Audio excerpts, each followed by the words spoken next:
സ്വാഗതം വോട്ട് ഇന്ത്യയിലേക്ക്. ബിജെപിക്കുള്ളിലെ ഭിന്നതകൾ തുറന്നു പറയുന്ന മുരളി മനോഹർ ജോഷിയുടെ വാക്കുകളാണ് ഇന്ന് രാജ്യം മുഴുവൻ ചർച്ച ചെയ്യുന്നത്. മനോരമ ന്യൂസിന് മാത്രം ലഭിച്ച പ്രത്യേക അഭിമുഖം കാണാം. അതിനുമുമ്പ് ആദ്യം പ്രധാന വാർത്തകൾ.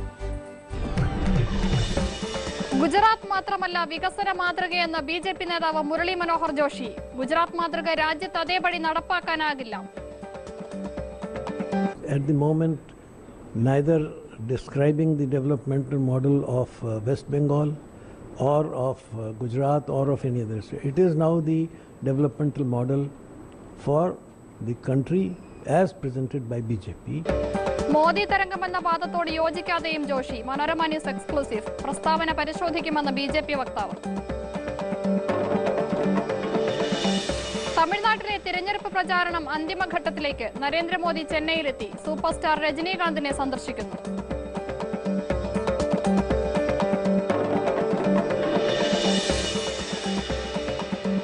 രാജയെ പരാജയപ്പെടുത്താൻ അണ്ണാഡിഎംകെക്കൊപ്പം ഒരുമിച്ച് നിൽക്കണമെന്ന് എൻഡിഎ സഖ്യകക്ഷികൾ. നീക്കം ബിജെപി സ്ഥാനാർത്ഥിയുടെ പത്രിക തള്ളിയതിന് പിന്നാലെ. വരുൺ ഗാന്ധിക്ക് വഴിപിഴച്ചെന്ന വിമർശനവുമായി പ്രിയങ്ക ഗാന്ധി. തിരഞ്ഞെടുപ്പിലൂടെ ജനങ്ങൾ മറുപടി നൽകുമെന്ന് മേനക ഗാന്ധി.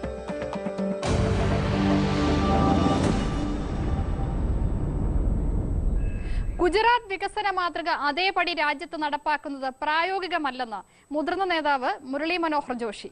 രാജ്യത്ത് മോദി തരംഗമുണ്ടോ എന്ന ചോദ്യത്തിന് ബിജെപിക്ക് അനുകൂലമായ സാഹചര്യം വ്യക്തിയാധിഷ്ഠിതമല്ലെന്നും അദ്ദേഹം പറഞ്ഞു. ജസ്വന്ത് സിംഗിന് സീറ്റ് നൽകാതിരുന്നത് ശരിയായില്ലെന്നും ഞങ്ങളുടെ പ്രതിനിധി ജെ സതീഷ് കുമാറിന് നൽകിയ പ്രത്യേക അഭിമുഖത്തിൽ ജോഷി അഭിപ്രായപ്പെട്ടു. 90കളിൽ അദ്വാനിയും വാജ്പേയിയും കഴിഞ്ഞാൽ ബിജെപിയിലെ ഏറ്റവും കരുത്തനായ നേതാവായിരുന്നു മുരളി മനോഹർ ജോഷി. എന്നാൽ ഇത്തവണത്തെ തെരഞ്ഞെടുപ്പിൽ അദ്ദേഹത്തിന് സ്വന്തം സീറ്റ് തെരഞ്ഞെടുക്കാനുള്ള അവകാശം പോലും പാർട്ടി നൽകിയില്ല.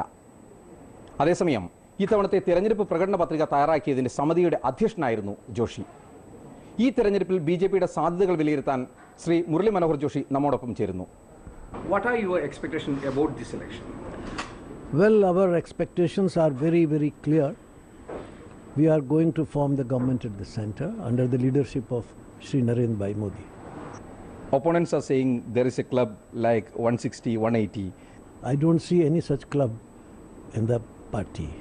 There is one club in the party, and that is Bharatiya Janata Party. All clubs are for the majority of BJP. But there was a lot of criticism when some people came back to BJP, like Yediyurappa and Sriramulu in Karnataka. Mrs. Sushma Swaraj had openly opposed the entry of Mr. Sriramulu, and there were reasons, and she was very, very strong in her opposition. But in the parliamentary board, when the decision was taken, she was there and she said, yes, I am not opposed to it, but if the party is so deciding, I will abide by it. In the case of Jaswant Singh, Sushma Swaraj publicly said that it was not discussed or it was not decided by the Central Election Committee. It's true that this decision was taken by the President and the Chief Minister, but not as a back behind the back decision. It was almost certain that they will decide it. Yes, but the fact that Mr. Jaswant Singh will not be given a ticket did not come for discussion on that day. Jaswant Singh was a former colleague of you and very close man with you. Are you sad that Jaswant Singh is fighting the election as an independent this time? If it could have been avoided, I think it would have been better. There is a criticism that the Gujarat model of development, that is not inclusive and it's only focused on the traders, industrialists and corporates. At the moment, neither describing the developmental model of West Bengal or of Gujarat or of any other state. It is now the developmental model for the country as presented by BJP, for the nation as a whole. You see, in a country like India, what developmental model is true for Jammu Kashmir or Arunachal will not be true for Kerala. So to say that this model or that model, no. There should be a model which incorporates the situation and solution for the entire country. Some good points of Gujarat will also be there. There may be some good points from the government of Tripura. They will also be there. There may be some good points from the government of Maharashtra. We'll also take them. It's not a one state or straitjacket model. How do you react to the remarks made by leaders like next generation leaders like Amit Shah regarding the Muzaffarnagar riot and all the things? Is it a positive, is it acceptable for the party? People in the high constitutional positions and high political offices should use their languages very carefully, and nothing should be done to offend the sensibilities of the people. So that is my general approach, and I stick to it. To sum up, you are saying that there is a Modi wave all over India and the BJP will come to power. Well, again I say that this wave or that wave, Modi is the representative of the party as a prime ministerial candidate. And whenever a dynamic person moves with the support of the party, he creates a very strong sympathy and support for him because of his track record also. So it's not a highly personalized thing, it is a representative wave. He gets the support from different parts of the country, from different sections of the society, and from all leaders of the BJP. So he represents the general mood and the desire for a change. You may call it a Modi wave. There is no harm in it, but it is a sum total of what is happening inside the country. It represents that. ദേശീയ രാഷ്ട്രീയത്തിൽ ഇത്തവണത്തെ തെരഞ്ഞെടുപ്പ് ബിജെപിയെ സംബന്ധിച്ച് വലിയ നേട്ടമാകുമെന്നും NDA സർക്കാർ അധികാരത്തിലെത്തുമെന്നുമാണ് മുരളി മനോഹർ ജോഷി മനോരമ ന്യൂസിനോട് പറയുന്നത്. മുരളി മനോഹർ ജോഷിയുടെ വിവാദ പ്രസ്താവന പരിശോധിക്കുമെന്ന് BJP. പ്രസ്താവന പരിശോധിച്ച ശേഷം പ്രതികരിക്കുമെന്ന് പാർട്ടി വക്താവ് രവിശങ്കർ പ്രസാദ് ഡൽഹിയിൽ പറഞ്ഞു. I don't know which interview he is referring to. We'll go. All right, Times now need not be bothered about Malayalam interview. We will go through it ourselves. Dr. Joshi is a very senior leader and he understands the party, he guides the party. We'll look into it and react. BJPയുടെ പ്രധാനമന്ത്രി സ്ഥാനാർത്ഥി നരേന്ദ്രമോദി രജനീകാന്തുമായി കൂടിക്കാഴ്ച നടത്തുന്നു. ചെന്നൈയിലെ രജനീകാന്തിന്റെ വസതിയിലാണ് കൂടിക്കാഴ്ച. ലോക്സഭാ തെരഞ്ഞെടുപ്പിലെ രണ്ടാം ഘട്ട പ്രചരണത്തിനായാണ് നരേന്ദ്രമോദി ചെന്നൈയിലെത്തിയത്. ദീപ്തിഷ് കൃഷ്ണ നൽകും കൂടുതൽ വിവരങ്ങൾ. ദീപ്തിഷ്, ആര് മുൻകൈയെടുത്താണ് ഇങ്ങനെ ഒരു കൂടിക്കാഴ്ചയ്ക്ക് അവസരമൊരുക്കിയത്? നരേന്ദ്രമോദിയുടെ താല്പര്യമായിരുന്നു അതോ രജനീകാന്ത് അദ്ദേഹത്തെ ക്ഷണിക്കുകയായിരുന്നു? നിഷ, നരേന്ദ്രമോദിയുടെ താല്പര്യപ്രകാരമായി ഇപ്പോൾ നടന്നിരിക്കുന്നത്. ഏതായാലും കൂടിക്കാഴ്ച ആരംഭിച്ചിട്ട് അരമണിക്കൂർ പൂർത്തിയായിരിക്കുന്നു. രജനീകാന്തിന്റെ ചെന്നൈയിലുള്ള പോയസ് ഗാർഡനിലെ വസതിയിൽ വെച്ചാണ് കൂടിക്കാഴ്ച നടക്കുന്നത്. രജനീകാന്ത് BJPക്ക് പിന്തുണ പ്രഖ്യാപിക്കുമോ എന്നാണ് എല്ലാവരും ആകാംക്ഷയോടെ ഉറ്റുനോക്കുന്നത്. ഇതിനു മുമ്പ് 1996-ലും 2004-ലുമാണ് രജനീകാന്ത് പരസ്യമായി ഇത്തരത്തിലൊരു രാഷ്ട്രീയ നിലപാട് പ്രഖ്യാപിച്ചിട്ടുള്ളത്. 1996-ൽ DMK TMC സഖ്യത്തിനും 2004-ൽ BJPക്കും രജനീകാന്ത് പിന്തുണ പ്രഖ്യാപിച്ചിരുന്നു. എന്നാൽ 96-ൽ DMK TMCക്ക്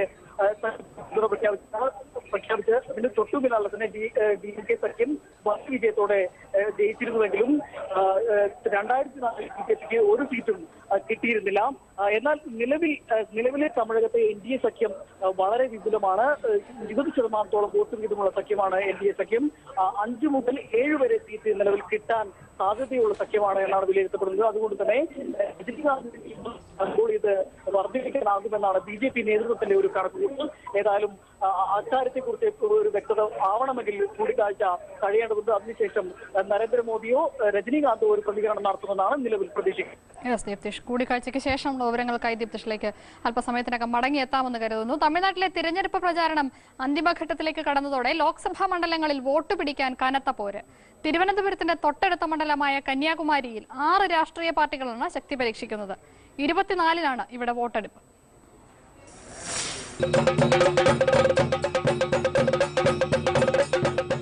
പണ്ടത്തെ നാഗർകോവിൽ, കഴിഞ്ഞ തിരഞ്ഞെടുപ്പ് മുതൽ കന്യാകുമാരി. ഡൽഹിയിൽ നിന്ന് ഏറ്റവും ദൂരത്തെ മണ്ഡലമാണെങ്കിലും ഇവിടെ ജയിക്കുന്ന പാർട്ടിയോ മുന്നണിയോ ആണ് ഇതുവരെ രാജ്യം ഭരിച്ചത്. ഇത്തവണ ഇവിടെ അണ്ണാ DMKയും DMKയും കോൺഗ്രസും കമ്മ്യൂണിസ്റ്റുകളും BJPയും ആം ആദ്മി പാർട്ടിയും തനിച്ചാണ് മത്സരിക്കുന്നത്. അതുകൊണ്ട് പ്രചാരണത്തിൽ ആരും ഒട്ടും കുറയ്ക്കുന്നില്ല. ഒരു മുൻ കേന്ദ്രമന്ത്രി ഉൾപ്പെടെ 2 മുൻ MP-മാരും 2 MLA-മാരുമാണ് കളത്തിൽ. AIADMKയ്ക്ക് വേണ്ടി ജോൺ തങ്കം കന്നിയംഗത്തിനിറങ്ങുന്നു. കുളച്ചലിലെ മുൻ MLA FM രാജരത്തിനുമാണ് DMK സ്ഥാനാർത്ഥി. രാധാപുര മുൻ MLA എച്ച് വസന്തകുമാർ കോൺഗ്രസിന് വേണ്ടി ഇറങ്ങുന്നു. സത്യവാങ്മൂലത്തിൽ 300 കോടി രൂപയുടെ ആസ്തി കാണിച്ച വസന്തകുമാറാണ് തമിഴ്നാട്ടിലെ കോടിപതി സ്ഥാനാർത്ഥികളിൽ പ്രമുഖൻ. കോർപ്പറേറ്റുകൾക്ക് കൊടുത്ത് അവர்களிடமிருந்து ലക്ഷം കോടികളാக മുൻ MP AV ബെല്ലാർമിൻ CPM-ന് വേണ്ടി വോട്ട് തേടുന്നു. പര്യടനത്തിന്റെ അവസാന ഘട്ടത്തിലാണ് അദ്ദേഹം. CPM-ന് നല്ല ഹോൾഡുള്ള ഒരു ഡിസ്ട്രിക്റ്റാണ്. CPM-ന്റെ തുണയുണ്ട്. ഐക്യ ജനതാദളം, മതസാർബറ്റ സെക്കുലർ ജനതാദളം എല്ലാം കൂടെ ഉണ്ട്. അതുകൊണ്ട് ഈ പ്രോവിൻസിൽ നമ്മൾ ജയിക്കുന്നുള്ളതാണ് താല്പര്യം. അടൽ ബിഹാരി വാജ്പേയി മന്ത്രിസഭയിലെ അംഗമായ പൊൻ രാധാകൃഷ്ണനെയാണ് BJP രംഗത്തിറക്കിയിരിക്കുന്നത്. പ്രചാരണത്തിൽ മുൻനിരയിൽ തന്നെയാണ് അദ്ദേഹം. പൊളിറ്റിക്കലി BJP വളരെ സ്ട്രോങ് ആയിട്ടുണ്ട്. ഇവിടെ കന്യാകുമാരി ജില്ലയിൽ വളരെ സ്ട്രോങ് ആയിട്ടുള്ള പാർട്ടിയാണ്. നമ്പർ 1 പാർട്ടിയാണ് കന്യാകുമാരിയിൽ. അതിനുകൂടെ നമ്മുടെ അലയൻസ് പാർട്ടീസ് ഉണ്ടല്ലേ, അതുകൊണ്ട് നിശ്ചയമായിട്ട് we are in the first position. പരിസ്ഥിതി പ്രശ്നങ്ങളും രാഷ്ട്രീയ പാർട്ടികളുടെ അഴിമതിയും ചൂണ്ടിക്കാട്ടി ആം ആദ്മി പാർട്ടി സ്ഥാനാർത്ഥിയായി SP ഉദയകുമാറും ശക്തമായി രംഗത്തുണ്ട്. കൂടംകുളം ആണവ വിരുദ്ധ സമരം പുതിയ തലത്തിലേക്ക് എത്തിക്കാനുള്ള ശ്രമത്തിലാണ് ഉദയകുമാർ. പഠിച്ചവർ ഒരുപാട് കൂടുതലുള്ള കേരളം പോലെയാണ് കന്യാകുമാരി. പക്ഷേ ആ എഡ്യൂക്കേഷൻ സ്റ്റാൻഡേർഡ് എഡ്യൂക്കേഷനായിട്ട് ഇല്ല. പഠിക്കുന്ന പിള്ളേർക്ക് ജോലി കിട്ടുന്നില്ല. അപ്പോൾ ഇതുപോലെയുള്ള എല്ലാ ഡെവലപ്മെന്റ് ഇഷ്യൂസും നമ്മൾ സംസാരിക്കുന്നുണ്ട്. കാശ്മീർ മുതൽ കന്യാകുമാരി വരെ ഇന്ത്യ ദേശം കണ്ട മാബറും ഇളയോർ പുരട്സിயின் ചിഹ്നം. 10 കൊല്ലം മുമ്പ് കടൽക്കോപം തകർത്തെറിഞ്ഞ സ്ഥലമാണ് കുളച്ചൽ. ഇവിടെ സുനാമി തിരമാലകളെ ചെറുക്കാൻ സ്വാഭാവിക കണ്ടൽ വേണമെന്നറിഞ്ഞ് അത് നിർമ്മിച്ചവരാണ് തമിഴ്നാട്ടുകാർ. ഈ നിഷ്കളങ്കതയാണ് തമിഴ്നാട്ടിലെ രാഷ്ട്രീയ പാർട്ടിക്കാർ ചൂഷണം ചെയ്യുന്നത്. കുളച്ചലിൽ നിന്ന് ക്യാമറാമാൻ സതീഷ് കുമാറിനൊപ്പം MK ഗിരീഷ്, മനോരമ ന്യൂസ്. നീലഗിരിയിൽ BJP സ്ഥാനാർത്ഥിയുടെ പത്രിക തള്ളിപ്പോയതോടെ NDA സഖ്യം അണ്ണാ DMK-ക്ക് പിന്തുണ നൽകിയേക്കും. അഴിമതി ആരോപിതനായ DMK സ്ഥാനാർത്ഥി A രാജയെ പരാജയപ്പെടുത്താൻ ഒരുമിച്ച് നിൽക്കണമെന്നാണ് NDA സഖ്യകക്ഷികളുടെ നിലപാട്. ഇതോടെ രാജയ്ക്ക് മത്സരം കടുപ്പമേറിയതാകും. മത്സര രംഗത്തില്ലെങ്കിലും സംസ്ഥാനത്ത് NDA സഖ്യം രൂപീകരിക്കുന്നതിന് പ്രധാന പങ്ക് വഹിച്ച ഗാന്ധിയ മക്കൾ കക്ഷിയാണ് അണ്ണാ DMK സ്ഥാനാർത്ഥിക്ക് വേണ്ടി പരസ്യമായി രംഗത്ത് വന്നത്.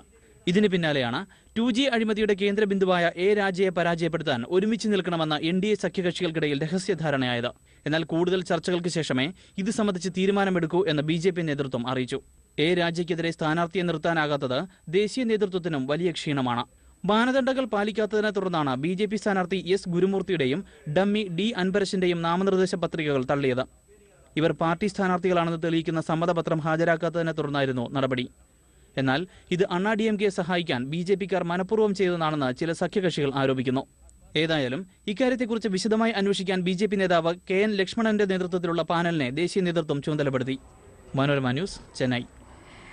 വരുൺ ഗാന്ധിക്ക് വഴി പിഴച്ചുവെന്ന വിമർശനവുമായി പ്രിയങ്ക ഗാന്ധി. വരുൺ ഗാന്ധി മത്സരിക്കുന്ന ഉത്തർപ്രദേശിലെ സുൽത്താൻപൂർ മണ്ഡലത്തിൽ തിരഞ്ഞെടുപ്പ് യോഗത്തിലായിരുന്നു പ്രിയങ്കയുടെ വിമർശനം. സുൽത്താൻപൂരിലെ ജനങ്ങൾ വരുണിന് ശരിയായ വഴി കാണിച്ചു കൊടുക്കണമെന്നും പ്രിയങ്ക ആവശ്യപ്പെട്ടു. പ്രിയങ്കയുടെ പരാമർശത്തിനെതിരെ മേനക ഗാന്ധിയും BJP-യും രംഗത്തെത്തിയിട്ടുണ്ട്.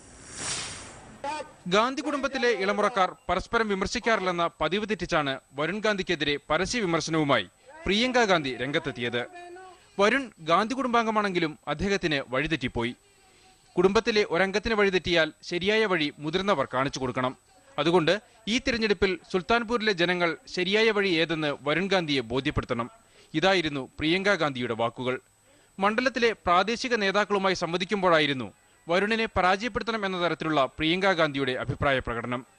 പ്രിയങ്കയുടെ വിമർശനത്തോട് വരുൺ ഗാന്ധി പ്രതികരിച്ചില്ലെങ്കിലും മറുപടിയുമായി അമ്മ മനേക ഗാന്ധി രംഗത്തെത്തി. ശരിയായ വഴി ഏതെന്ന് ജനങ്ങൾക്കറിയാമെന്നും ഈ തിരഞ്ഞെടുപ്പിൽ അത് വ്യക്തമാകുമെന്നുമായിരുന്നു മനേക ഗാന്ധിയുടെ മറുപടി. വ്യത്യസ്ത പാർട്ടികളിലാണെങ്കിലും രാഹുൽ ഗാന്ധിയും വരുൺ ഗാന്ധിയും പൊതുവെ പരസ്പരം വിമർശിക്കുകയോ ഒരാൾ മറ്റൊരാൾക്കെതിരെ പ്രചരണം നടത്തുകയോ ചെയ്യാറില്ല. അമേത്തിയിൽ രാഹുൽ ഗാന്ധി നടപ്പാക്കിയ വികസന പ്രവർത്തനങ്ങളെ അടുത്തിടെ വരുൺ ഗാന്ധി പ്രകീർത്തിച്ചത് BJP നേതൃത്വത്തിന്റെ അതൃപ്തിക്കിടയാക്കിയിരുന്നു. തുടർന്ന് മനേക ഗാന്ധി തന്നെ വരുൺ ഗാന്ധിയെ തിരുത്തുകയും ചെയ്തു. മനോരമ ന്യൂസ്, ഡൽഹി. ഇപ്പോൾ നരേന്ദ്രമോദിയുമായുള്ള കൂടിക്കാഴ്ചയ്ക്ക് ശേഷം രജനീകാന്ത് സംസാരിക്കുന്നു. തത്സമയ സംപ്രേഷണത്തിലേക്ക്.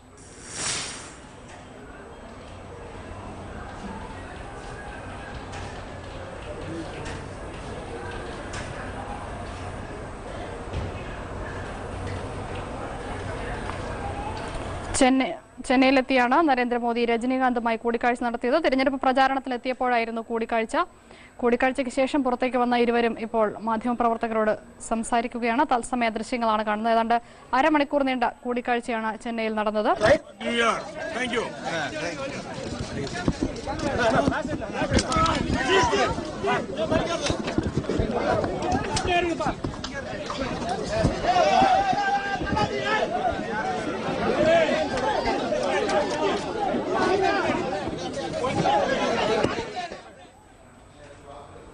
കർണാടകയിൽ ഇത്തവണ കോൺഗ്രസ് പയറ്റുന്നത് തിരിച്ചുപിടിക്കൽ രാഷ്ട്രീയം. 2004-ലും 2009-ലും കൈമോശം വന്ന സീറ്റുകളെല്ലാം തിരിച്ചുപിടിക്കാൻ കോൺഗ്രസും വിജയം ആവർത്തിക്കാൻ BJPയും കനത്ത പോരാട്ടമാണ് നടത്തുന്നത്. പരമ്പരാഗത മണ്ഡലമായ ബാംഗ്ലൂർ നോർത്ത് തിരിച്ചുപിടിക്കാൻ മണ്ഡലത്തിൽ ചിരപരിചിതനും മുൻ MP-യുമായ C. നാരായണസ്വാമിയാണ് കോൺഗ്രസ് രംഗത്തിറക്കിയിരിക്കുന്നത്. BJP സ്ഥാനാർത്ഥിയായ മുൻ കർണാടക മുഖ്യമന്ത്രി DV സദാനന്ദ ഗൌഡ മണ്ഡലത്തിൽ കനത്ത വെല്ലുവിളി നേരിടുന്നു. 2004-ലും 2009-ലും ഉണ്ടായ ശക്തമായ BJP തെരഞ്ഞെടുപ്പിൽ കുറച്ച പല സീറ്റുകളും കോൺഗ്രസിന് നഷ്ടപ്പെടുകയുണ്ടായി. അത്തരം സീറ്റുകൾ തിരിച്ചുപിടിക്കുക എന്നതാണ് ഇത്തവണത്തെ കോൺഗ്രസിന്റെ ലക്ഷ്യം. ബാംഗ്ലൂർ നോർത്ത് കോൺഗ്രസിന് നഷ്ടപ്പെട്ടത് 2004-ലാണ്. ഇത്തവണ BJP സ്ഥാനാർത്ഥിയും മുൻ കർണാടക മുഖ്യമന്ത്രിയുമായ സദാനന്ദ ഗൌഡയ്ക്കെതിരെ നാട്ടുകാരനായ നാരായണസ്വാമിയെ ഇറക്കി മണ്ഡലം തിരിച്ചുപിടിക്കാനുള്ള ശ്രമത്തിലാണ് കോൺഗ്രസ്. 96-ൽ JDS സ്ഥാനാർത്ഥിയെ മത്സരിച്ച് 1,30,000 വോട്ടുകൾക്ക് ജയിച്ചു കയറിയ നാരായണസ്വാമി 2013-ലാണ് കോൺഗ്രസ് അംഗത്വം നേടിയിരുന്നത്. 96-ലെ വിജയം മണ്ഡലത്തിൽ ആവർത്തിക്കാനാകുമെന്നാണ് നാരായണസ്വാമിയുടെ പ്രതീക്ഷ. Bangalore North is a Lok Sabha constituency where Congress has been very strong all these years, but for certain exceptions during the last and the previous elections. Now I am fully confident that we will win in this Bangalore North, Bangalore South and Bangalore Central constituencies also. They will come back to Congress fold. BJPയുടെ sitting സീറ്റായ ബാംഗ്ലൂർ നോർത്തിൽ കനത്ത മത്സരമാണ് സദാനന്ദ ഗൌഡ നേരിടുന്നത്. മലയാളികൾ ഏറ്റവും കൂടുതലുള്ള മണ്ഡലം കൂടിയാണിത്. മോദി തരംഗത്തിൽ ജയിച്ചു കയറാനാകുമെന്ന പ്രതീക്ഷയിലാണ് സദാനന്ദ ഗൌഡയും. ഒരു നല്ല റെസ്പോൺസ് ഉണ്ട്. എന്റേത് ഒരു വലിയ കോൺസ്റ്റിറ്റ്യുവൻസി, 24 ലക്ഷം പോപ്പുലേഷൻ ഉണ്ട്. എനിക്കൊരു വിശ്വാസമുണ്ട് ഒരു വലിയ മാർജിനിൽ ഈ ക്ഷേത്രം ജയിക്കുമെന്ന് പറഞ്ഞിട്ട്. ഒരു പതിറ്റാണ്ടിനിപ്പുറം കോൺഗ്രസ് പയറ്റുന്ന തിരിച്ചുപിടിക്കൽ രാഷ്ട്രീയം ബാംഗ്ലൂർ നോർത്തിൽ എത്ര കണ്ട് വിജയിക്കുമെന്ന് കാത്തിരുന്നു കാണാം. ക്യാമറമാൻ രത്ന സിംഗിനൊപ്പം വി രഞ്ജിത്ത്, മനോരമ ന്യൂസ്, ബാംഗ്ലൂർ. കർണാടകയിൽ BJPയുടെ സ്റ്റാർ ക്യാമ്പയിൻമാരായ യെദ്യൂരപ്പയും ശ്രീരാമലുവിന്റെയും തിരഞ്ഞെടുപ്പ് യോഗങ്ങളിൽ വൻ ജനക്കൂട്ടമാണ് എത്തുന്നത്. ജനക്കൂട്ടത്തിന്റെ പിന്തുണ വോട്ടാകുമെന്നാണ് BJPയുടെ പ്രതീക്ഷയെങ്കിൽ അഴിമതി ആരോപണം നേരിട്ട ഇവരുടെ സാന്നിധ്യം നിഷ്പക്ഷ വോട്ടർമാരെ പാർട്ടിയോട് അടുപ്പിക്കുമെന്നാണ് കോൺഗ്രസിന്റെ കണക്കുകൂട്ടൽ. നേതാക്കൾക്കും ചലച്ചിത്ര താരങ്ങൾക്കും തമിഴ്നാട്ടിലേതുപോലെ കർണാടകയിലും അമാനുഷികമായ പരിഗണനയാണ് ലഭിക്കുന്നത്.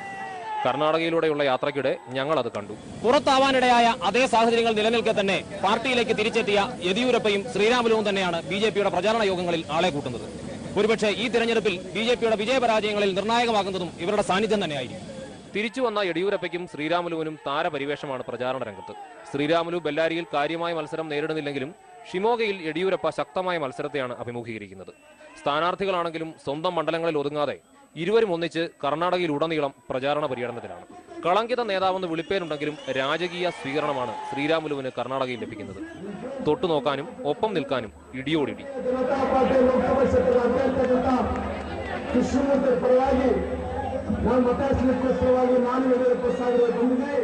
ചുട്ട വെയിലത്ത് മണിക്കൂറുകളോളം ജനം യെദ്യൂരപ്പയെ കാണാനും കേൾക്കാനും കാത്തിരിക്കുന്നു.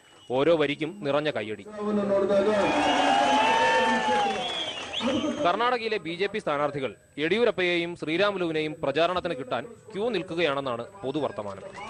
Cameraman T. സംഗീതിനൊപ്പം അബ്ജോദ് വർഗീസ്, മനോരമ ന്യൂസ്.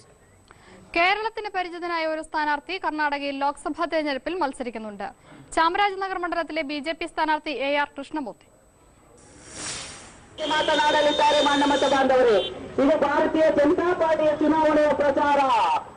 ബാസവയ്യ രാച്ചയ്യ എന്ന B. രാച്ചയ്യ. കേരള ഗവർണർ ആരെന്ന ചോദ്യത്തിന് സ്കൂൾ കാലത്ത് പലതവണ ഞാൻ B. രാച്ചയ്യ എന്ന് ഉത്തരമെഴുതിയിട്ടുണ്ട്. പലതവണ ജനപ്രതിനിധിയും കേന്ദ്രമന്ത്രിയുമായിരുന്ന രാച്ചയ്യ 1977 പ്രതിനിധീകരിച്ച ചാമരാജനഗർ മണ്ഡലത്തിലെ യാത്രയ്ക്കിടെ ഞങ്ങൾ അദ്ദേഹത്തിന്റെ മകനെ കണ്ടു, AR കൃഷ്ണമൂർത്തിയെ. 1990 മുതൽ 94 വരെ കേരള ഗവർണറായിരുന്ന രാച്ചയ്യ കറകളഞ്ഞ കോൺഗ്രസ് ആയിരുന്നെങ്കിൽ മകൻ കൃഷ്ണമൂർത്തി ഇപ്പോൾ BJP-യാണ്. ജനതാദളായിരുന്ന കൃഷ്ണമൂർത്തി നിയമസഭയിലേക്ക് 2 തവണ തിരഞ്ഞെടുക്കപ്പെട്ടു. 2004-ൽ ഒരൊറ്റ വോട്ടിന് തോറ്റു. പാർലമെന്റിലേക്ക് സീറ്റ് നിഷേധിച്ചപ്പോൾ BJP-യിൽ ചേർന്ന് കഴിഞ്ഞ തവണ മത്സരിച്ചെങ്കിലും തോറ്റു.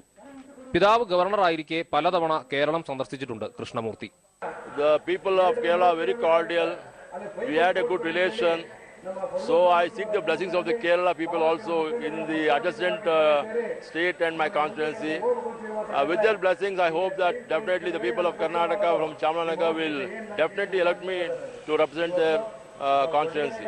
കോൺഗ്രസിന്റെ സിറ്റിംഗ് MP R. ധ്രുവനാരായണും JDSന്റെ M. ശിവണ്ണയുമാണ് കൃഷ്ണമൂർത്തിയുടെ പ്രധാന എതിരാളികൾ. BJPക്ക് അനുകൂലമായുണ്ടെന്ന് കരുതുന്ന ഘടകങ്ങൾ പിതാവ് B. രാജയ്യ MP ആയിരുന്ന ചാമരാജനഗറിനെ പ്രതിനിധീകരിക്കാൻ തനിക്ക് സഹായകരമാകും എന്ന പ്രതീക്ഷയിലാണ് കൃഷ്ണമൂർത്തി വീണ്ടും ഒരിക്കൽ കൂടി മത്സരിക്കുന്നത്.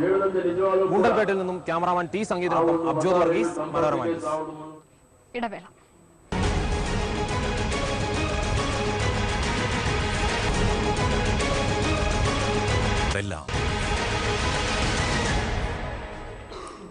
വോട്ടിംഗ് മെഷീനിലെ തകരാറിലെ തുടർന്ന് കഴിഞ്ഞ ദിവസം വോട്ടെടുപ്പ് തടസ്സപ്പെട്ട ഇടുക്കി പീരുമേട് മണ്ഡലത്തിലെ കൊച്ചുകരിന്തിരുവി 12-ാം നമ്പർ ബൂത്തിൽ റീപോളിംഗ് അവസാനിച്ചു. 73% പേർ വോട്ട് രേഖപ്പെടുത്തി. 1136 വോട്ടർമാരാണ് ആകെയുള്ളത്. സ്ഥാനാർത്ഥികളായ ഡീൻ കുര്യാക്കോസ്, ജോയ്സ് ജോർജ്, സാബു വർഗീസ് എന്നിവർ ബൂത്തുകളിലെത്തി വോട്ടർമാരെ കണ്ടു. കഴിഞ്ഞ ദിവസത്തെ വോട്ടെടുപ്പിനിടെ 3 മണിക്കൂറോളം വോട്ടെടുപ്പ് തടസ്സപ്പെട്ടിരുന്നു. കൈപ്പത്തി ചിഹ്നത്തിൽ കുത്തുമ്പോൾ 4-ാം നമ്പറിലുള്ള വോൾ അടയാളത്തിൽ വോട്ട് രേഖപ്പെടുത്തുന്നുവെന്നതായിരുന്നു പരാതി. പ്രശ്നം പരിഹരിച്ച് വോട്ടെടുപ്പ് പൂർത്തിയാക്കിയിരുന്നുവെങ്കിലും UDF നേതൃത്വം തെരഞ്ഞെടുപ്പ് കമ്മീഷന് പരാതി നൽകിയതോടെയാണ് റീപോളിംഗ് നടത്താൻ തീരുമാനിച്ചത്. ലോക്സഭാ തെരഞ്ഞെടുപ്പിൽ ഇടുക്കിയിൽ UDF സംഘടനാ സംവിധാനത്തിൽ പാളിച്ചകൾ ഉണ്ടായിട്ടില്ലെന്ന് UDF സ്ഥാനാർത്ഥി ഡീൻ കുര്യാക്കോസ്. LDF വോട്ടുകൾ പോൾ ചെയ്യാത്തതാണ് തൊടുപുഴയിൽ പോളിംഗ് കുറയാൻ കാരണം. കസ്തൂരി രംഗൻ വിഷയം തിരഞ്ഞെടുപ്പിനെ കാര്യമായി സ്വാധീനിച്ചില്ലെന്നും ഡീൻ കുര്യാക്കോസ് ഏലപ്പാറയിൽ പറഞ്ഞു. UDFന്റെ ശക്തി കേന്ദ്രങ്ങളാണ് ഈ 7 അസംബ്ലി നിയോജക മണ്ഡലവും. അതിനകത്ത് രാഷ്ട്രീയമായി അല്പം UDFനേക്കാൾ കുറച്ചുകൂടി സംഘടനാപരമായി മികച്ചു നിൽക്കുന്ന സ്ഥലം ഉടുമ്പൻചോല മാത്രമാണ്. എന്നാലും പരമ്പരാഗതമായി UDFൽ അടിയുറച്ചു നിൽക്കുന്ന ഒരു ജനാധിപത്യ സമൂഹമാണ് ഉടുമ്പൻചോലയിലുള്ളത്. UDFൽ എക്കാലവും ആ ഒരു സമൂഹം പൂർണ്ണമായും പിന്തുണ UDFന് നൽകിയിട്ടുണ്ട്. ലോക്സഭാ തെരഞ്ഞെടുപ്പിൽ BJP കേരളത്തിൽ അക്കൗണ്ട് തുറക്കുമെന്ന് മുതിർന്ന നേതാവ് LK അദ്വാനി. ഗാന്ധിനഗറിൽ തിരഞ്ഞെടുപ്പ് പ്രചാരണ പരിപാടിയിൽ സംസാരിക്കുകയായിരുന്നു അദ്വാനി. നരേന്ദ്രമോദി അടുത്ത പ്രധാനമന്ത്രിയാകുമെന്ന കാര്യത്തിൽ സംശയങ്ങൾക്ക് അടിസ്ഥാനമില്ലെന്നും അദ്വാനി പറഞ്ഞു. केरल की राजधानी त्रिवेंद्रम, जहां पर केंद्र के सरकार के मंत्री बैठ खड़े हैं, मैं नाम अगर बता दूं तो शशि थरूर नाम के एक कैंडिडेट हुआ, उनके मंत्री खड़े हैं और हमारी तरफ से वर्षों से हमारे पुराने साथी राजगोपाल जी खड़े हैं और राजगोपाल जी इस बार त्रिवेंद्रम की सीट से खड़े हैं, राजधानी की सीट से, और मुझे लगता है कि इस बार लोकसभा के सदस्य बनकर के हमारी सरकार के हिस्से बनेंगे. ये मुझे विश्वास है, ये पहली बार होगा. നാടാകെ തിരഞ്ഞെടുപ്പിന്റെ മത്സരച്ചൂട് അസ്തമിച്ചുവെങ്കിലും ആലത്തൂർ ലോക്സഭാ മണ്ഡലത്തിലെ പോരാട്ട ചൂട് അവസാനിച്ചിട്ടില്ല. ആലത്തൂർ മണ്ഡലത്തിലെ വടക്കാഞ്ചേരി നിയമസഭാ മണ്ഡലത്തിലെ പാർലിക്കാട് ബൂത്തിൽ റീപോളിംഗ് നടത്താൻ നിശ്ചയിച്ചതോടെ സ്ഥാനാർത്ഥികൾ പ്രചാരണ രംഗത്ത് നിറഞ്ഞു നിൽക്കുന്നു. പാർലിക്കാട് ബൂത്തിൽ ഇന്ന് നടത്താനിരുന്ന റീപോളിംഗ് വീണ്ടും മാറ്റിവെച്ചു. സംസ്ഥാനത്തെ ഭൂരിഭാഗം സ്ഥാനാർത്ഥികളും പ്രചാരണ തിരക്കുകൾക്ക് വിട നൽകി വിശ്രമിക്കവേ ആലത്തൂരിലെ സ്ഥാനാർത്ഥികൾ പ്രചാരണ തിരക്കിൽ തന്നെയാണ്. UDF സ്ഥാനാർത്ഥി KA ഷീബയും LDF സ്ഥാനാർത്ഥി PK ബിജുവും ഇന്നലെ പാർലിക്കാട് മേഖലയിൽ പ്രവർത്തകർക്കൊപ്പം വീടുകൾ കയറിയിറങ്ങി വോട്ടഭ്യർത്ഥിക്കുന്ന തിരക്കിലായിരുന്നു. ഇരുവരും പരസ്പരം കണ്ടുമുട്ടിയപ്പോൾ പോരാട്ട ചൂടിന് അല്പം അയവ് വന്നു. കൈകൊടുത്ത് സ്നേഹം പങ്കിട്ടു. ഇരുവരും പൂർണ്ണ വിജയപ്രതീക്ഷയിൽ തന്നെ. തെരഞ്ഞെടുപ്പിന്റെ പോളിംഗ് പെർസെന്റേജിലുണ്ടായ വർധനവ് തന്നെ ഇടതുപക്ഷ ജനാധിപത്യത്തിന് അനുകൂലമായി മാറാൻ പോവുകയാണ്. എല്ലാ തരത്തിലുള്ള കുപ്രവചനങ്ങളെ അതിജീവിച്ചുകൊണ്ടാണ് ചരിത്ര വിജയം ആലത്തൂർ പാർലമെന്റ് മണ്ഡലത്തിൽ ഇടതുമുന്നണി ആവർത്തിക്കാൻ പോകുന്നത്. UDFന് ഇപ്രാവശ്യം ആലത്തൂര് വളരെയധികം സാധ്യത കൂടുതലാണ്. എന്തായാലും ഇപ്രാവശ്യം ഉറച്ച വിശ്വാസമുണ്ട് UDF വരുമെന്ന്. ഇതിനിടെയാണ് ഇന്ന് നടത്താനിരുന്ന റീപോളിംഗ് മാറ്റിവെച്ചതായി അറിയിപ്പ് വന്നത്. അതോടെ പ്രചാരണത്തിന് അല്പം അയവ് വന്നു. വ്യാഴാഴ്ചത്തെ വോട്ടെടുപ്പിനിടെ വോട്ടിംഗ് യന്ത്രം തകരാറിലായതിനെ തുടർന്ന് പാർലിക്കാട് 19-ാം നമ്പർ ബൂത്തിൽ ആദ്യം പോൾ ചെയ്ത 378 വോട്ടുകൾ താൽക്കാലികമായി മരവിപ്പിക്കാനും റീപോളിംഗ് നടത്താനും തിരഞ്ഞെടുപ്പ് കമ്മീഷൻ തീരുമാനിക്കുകയായിരുന്നു. പുതുക്കിയ പോളിംഗ് തീയതി പിന്നീട് പ്രഖ്യാപിക്കും. മനോരമ ന്യൂസ്, വടക്കാഞ്ചേരി. വോട്ടിന്റെ പൂർണ്ണമാകുന്നു. ഇനി വീട് കാണാം.